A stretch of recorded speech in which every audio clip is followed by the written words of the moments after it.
Hi అండి, అందరికీ నమస్కారం. నేను ఈరోజు ఒక చిన్న కథ మోటివేషనల్ వీడియోస్ చేస్తున్నాను. మోటివేషన్ వీడియోలో ఒక చిన్న కథ మీకు అందరికీ చెప్పబోతున్నాను.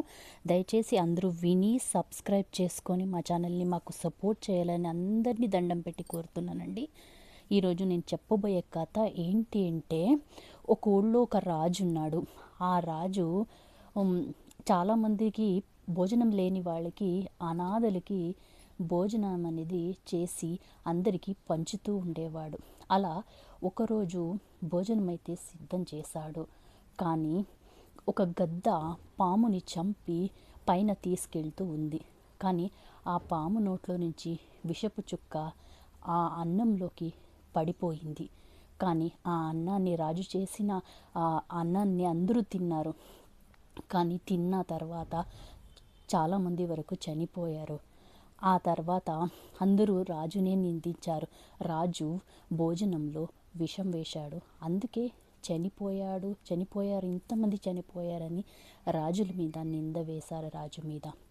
కానీ యమధర్మరాజుడు, చిత్రగుప్తుడు ఇద్దరు కలిసి మాట్లాడారు.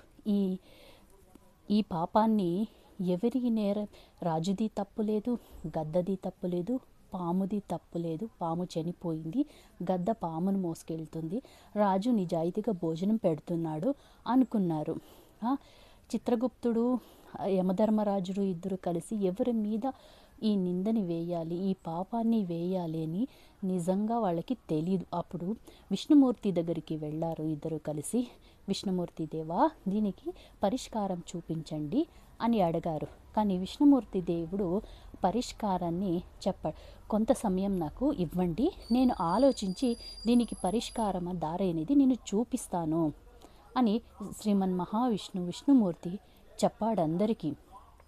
అప్పుడు కొంతకాలం తర్వాత గడిచిపోయింది. కాలం తర్వాత రాజు భోజనం పెడుతున్నాడు, వెళ్ళాలి అని కొంతమంది వెళ్తూ ఉంటే ఒక ఆవిడ వీధిలో కూర్చొని, అయ్యో, రాజు పెట్టే భోజనం ఎవ్వరూ తినకండి, రాజు పెట్టే భోజనం దగ్గరికి మీరు వెళ్ళకండి, ఎందుకంటే రాజు మొన్న భోజనంలో విషం కలిపేశాడు, ఆ విషపూరితమైన భోజనాన్ని తిని చాలామంది చనిపోయారు, అందుకే మీరు వెళ్ళకండి, మీరు భోజనం చేస్తే మీరు కూడా చనిపోతారని ఆవిడ చెబుతూ ఉంటుంది.